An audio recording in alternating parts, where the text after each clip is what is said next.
ये समस्त संसार माया है, सब कुछ नश्वर है।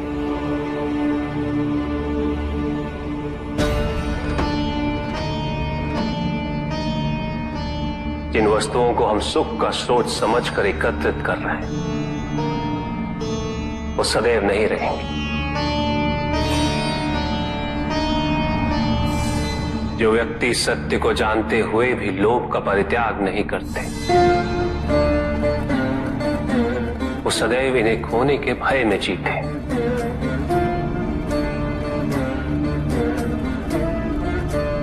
और जो व्यक्ति सत्य को जानते ही नहीं, वो अहंकार में जीते।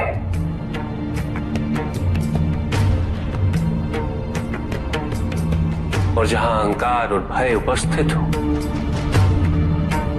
वहां सुख कैसे रह सकता?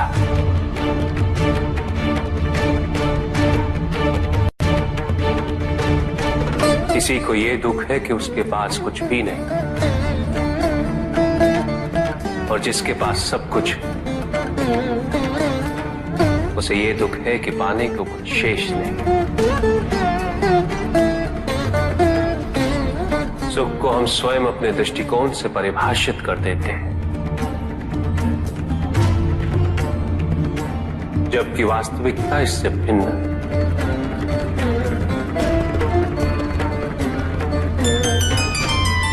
इसलिए आवश्यकता है अनासक्त रहने की।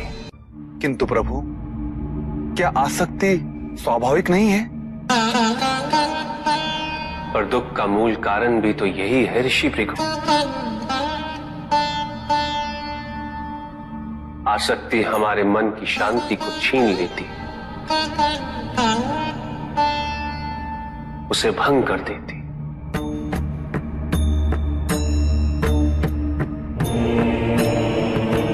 हमारी बुद्धि को स्थिर नहीं रहने देती,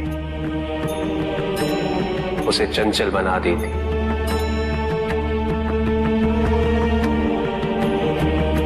आसक्ति से प्रमाद की उत्पत्ति होती, प्रमाद मद होता है, और मद अहंकार का स्रोत है।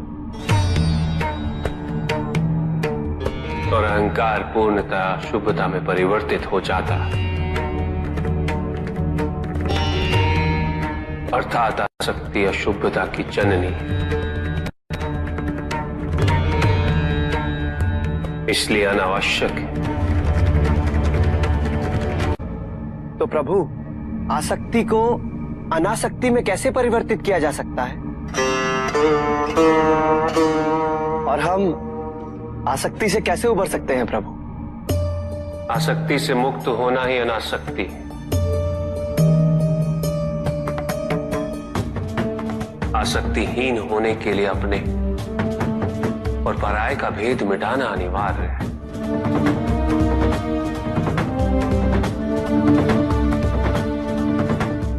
और यह तभी संभव होगा जब हम सुख की खोज बाहर नहीं, अपने भीतर करें।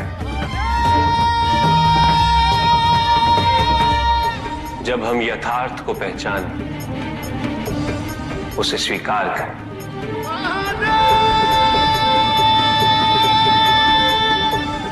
हम अपने सुख को सांसारिक तत्वों से परिभाषित नहीं करें।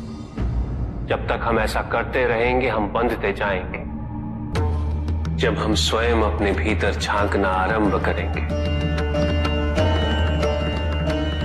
हमारी मुक्ति का मार्ग स्वतः प्रशस्त होता जाएगा।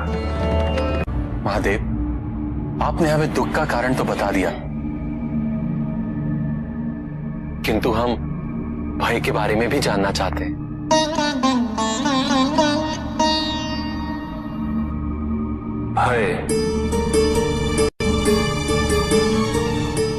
भय का स्रोत है इच्छा।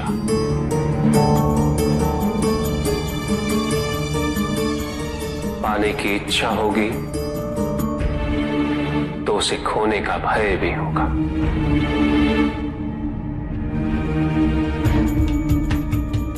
यदि जीवित रहने की इच्छा है तो मृत्यु का भय भी अवश्य होगा।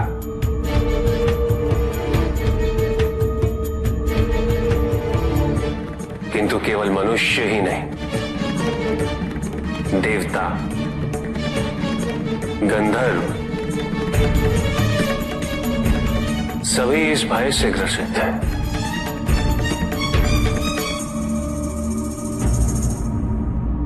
क्योंकि इच्छाओं से मुक्त कोई भी नहीं।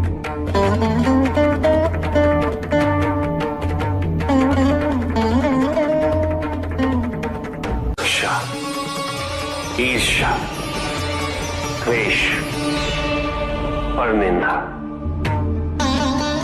और षड्यंत्र जैसे पाप भय से ही उत्पन्न होते हैं, और प्रत्येक पाप का प्रायश्चित केवल दुख और कष्ट उठाने से ही संभव होता है।